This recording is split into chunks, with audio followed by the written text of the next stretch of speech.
So, pretty common problem I've had with my daily WRX is periodically, like the car runs great. All of a sudden, for some reason, I'll up it, I'll take off fast at the lights or something like that, misfire, and then it'll just continue to misfire. Previously, it's sorted itself out, but I just had to go pick up a new stereo, and it was a pretty long drive, and I shouldn't have really done it. But halfway through, it started misfiring, and so I just babied it all the way there and babied it all the way back. And it's the same problem that I've had before. I took out the passenger side spark plugs. They seem fine. I've taken out the second set of spark plugs, and I'll show you just quickly. So here they are here. You can't quite see, but I've numbered them. So this is number 1. And this one here is number 3. Stop swinging. All right, this is what a normal plug should look like. Bit of white around the electrode. In fact, that's probably been running a bit lean. I've found the culprit. Here's the culprit. See how it's all oily? So if I took out all 4 plugs, 3 of them would look like this, and the odd one out is this one here. So what I'm going to do is I'm going to clean it with some brake cleaner, sand the electrode lightly, and this other bit here. In the past, that has always worked, and the car has run fine. It might be time for new spark plugs. Yeah, anyway, that's what the problem is. I've also got to check that the coil on this cylinder does not have an issue, and that's why it fouled up. The most frustrating thing is we're about to go on holidays. I jumped in the Cresta, started that, the alternator light came on. So then I jumped in the Jeep because I had to go to the chemist. Got to the chemist, went to go drive home in the Jeep, and the Jeep had burst the radiator hose. So essentially all my 3 cars were not running properly. But looks like we found the problem with the white car, and yeah, we can go on holidays. But if you've got a misfire, pull out your plugs. Compare all 4 of them, and good tip is to number them, which is what I do. And then if you put them back in and there's no difference, check the coil.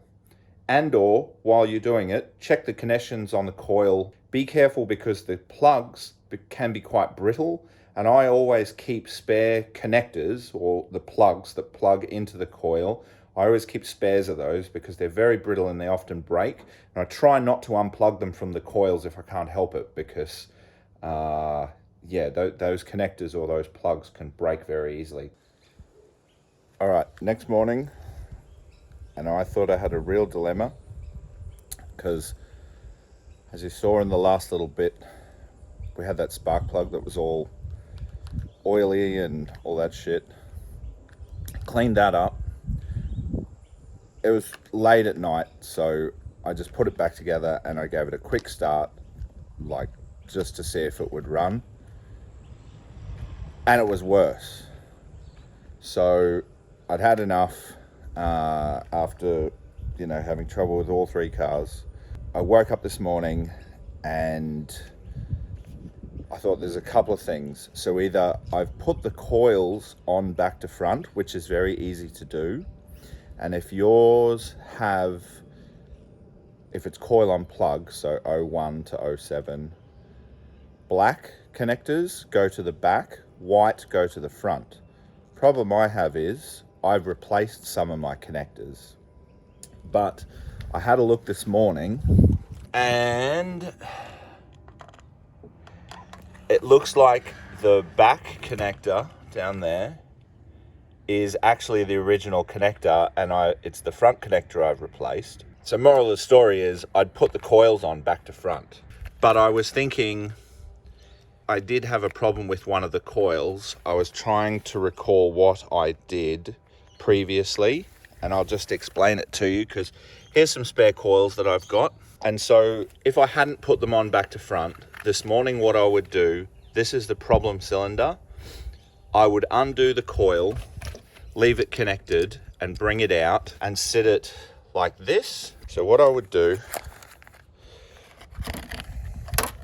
is I would take this plug, take the shield off it obviously, so have this connected, and then either by myself looking through the windscreen while I cranked it. If you're lucky and you've got somebody to help you, get them to crank it while you watch the spark plug. And if it's sparking, then there's something else going on.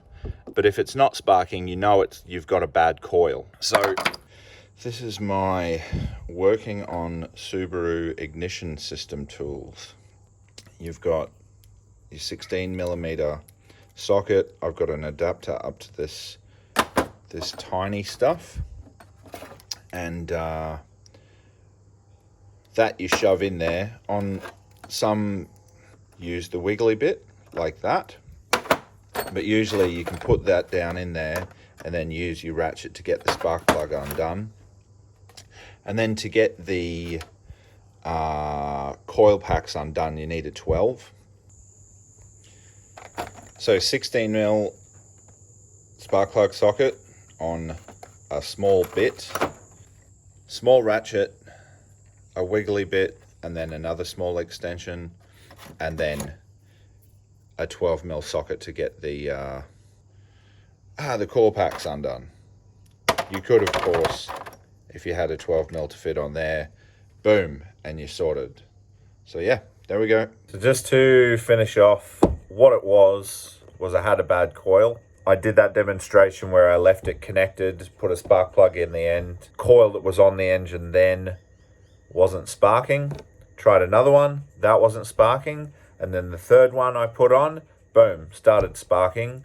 So it was either the connection or the coil. I'll have to go back and test those other coils. So found a good coil, plugged it back in, fired up the engine, boom, as if it had never had a problem. Took it for a test drive, good as new. There you go, that's a bit of an insight into how I diagnose misfires, and hope it was helpful. If you have any questions, leave a comment. Thank you for watching.